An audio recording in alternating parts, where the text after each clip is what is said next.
Assalamualaikum dan selamat pagi. Hari ini kita akan buat buku aktiviti Bahasa Melayu tahun 3 jilid 1. Hari ini kita akan buat muka surat 2. Latihan menulis ayat tunggal dan ayat majmuk yang terdapat dalam petikan, kemudian salin semula mengikut jenisnya. Pada pelajaran yang lepas, cikgu sudah ajar ayat tunggal dan ayat majmuk. Ayat tunggal tidak mempunyai kata hubung seperti untuk, dengan, dan tetapi. Ayat majmuk mempunyai kata hubung. Ada untuk, ada dengan, ada dan tetapi. Okey, ayat tunggal tiada kata hubung. Ayat majmuk ada kata hubung.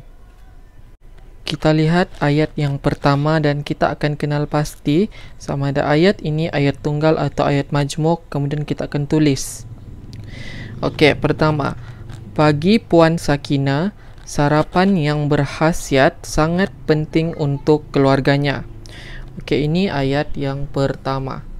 Okey. Ayat ini kita panggil ayat majmuk.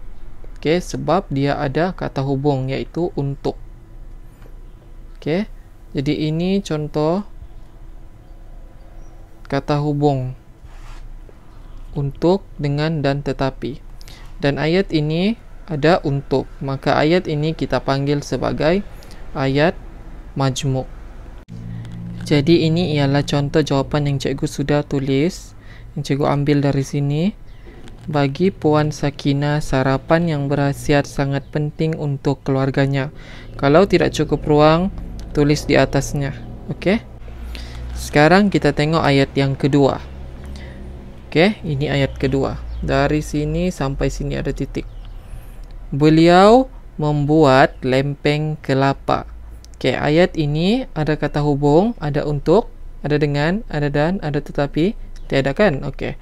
Jadi ayat ini kita panggil sebagai ayat tunggal sebab tiada kata hubung. Kemudian kita pun salinlah ayat ini di sini. Nombor 1. Okey, ini ialah contoh jawapan bagi ayat yang kedua tadi. Beliau membuat lempeng kelapa. Jangan lupa titik nokta dan huruf pertama dalam ayat mesti huruf besar. Okey. Dan begitulah ayat yang seterusnya. Salin mengikut jenisnya, sama ada ayat tunggal atau ayat majmuk. Ayat tunggal, ingat, tiada kata hubung. Ayat majmuk, ada kata hubung.